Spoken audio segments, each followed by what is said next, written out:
আমরা কি খাওয়াটা খাইতেছি দেখতে থাকুন। খাওয়ার আগে কি পরিবেশ, সবাই খাওয়ার জন্য অস্থির হয়ে আছি। মাছ ভাজি আসতেছে প্লেটের পর প্লেট, সবাই প্লেট রেডি করতেছে ভাত নেওয়ার জন্য, গরম ভাত আর ইলিশ মাছ ভাজি। আর সবাই আসে মাওয়ায় এই ইলিশ মাছ খাওয়ার জন্য, তো আমরা বসলাম ইলিশ মাছ খাওয়ার জন্য।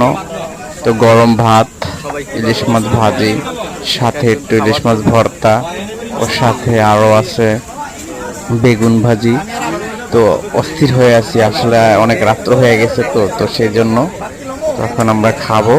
সবাই খাবারের ব্যবস্থা করতেছে, সবাই আইটেম আমরা চিন্তাধারা করতেছি সুন্দর করে। ও সবাই একসাথে বসে সুন্দরভাবে খাবো। তো খাচ্ছি, খুব টেস্ট লাগতেছে ইলিশ, ওইটাই একটা মজা। সবাই মামা এসে পড়বেন।